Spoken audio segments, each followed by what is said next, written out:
आता एखादी गोष्ट नाही जमली ना, तर राहोंची मदत घ्यावीच लागते. ती टेक्निकल असो किंवा किचनमधली असो. तर इथे मी ना कॅरॅमल मखाना बनवत होते. आणि आता 10 वाजता जरी बाहेर पडायचं म्हटलं ना, घराच्या बाहेर एवढं सारं ऊन लागते ना, आणि बाहेरून आल्यावरती असं काहीतरी गोड खायची एवढी इच्छा होती ना, म्हटलं चला आज मस्तपैकी मखानाच बनवूयात. खूप दिवसापासून तसेच पडलेले होते माझ्याकडे. मग मी ते साखर न प्रेफर करता गुळच वापरला होता, कारण गूळ खायला पण थोडासा उन्हामध्ये चांगला असतो. त्यासोबतच काल राडा आवरताना मला हे पातळ पोहे पण सापडले होते, मग त्याचा चिवडा पण बनवला.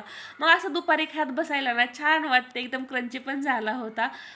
त्यासोबतच आहे ना, मी एक पार्सल पण मागवलं होतं. हे फ्रीज ऑर्गनायझर मागवलं होतं. तर माझ्याकडे खूप सारे आहेत, पण साईडच्या कप्प्यामध्ये ठेवण्यासाठी हे मी मागवले होते. क्वालिटी छान वाटली, पण ज्यावेळेस मी हे ओपन करायला घेतले ना, डब्बे काढायला, एकात एक अडकवलेले होते त्यांनी. ते मला निघत नव्हते. खूप वेळ ट्राय केलं, पण ते काही मला निघाले नाहीत. मग शेवटी ऑफिसमधून आल्यावरती त्यांना म्हटलं आता तुम्हीच हे काढून द्या मला, आणि ते एअरटाईट असल्यामुळं मला निघाले नाहीत. मग त्यांनी व्यवस्थित काढून दिले आणि संध्याकाळी छान अशी बिर्याणी बनवली होती. चला तर मग आजचा व्लॉग कसा वाटला, भेटू नेक्स्ट व्लॉगमध्ये. बाय.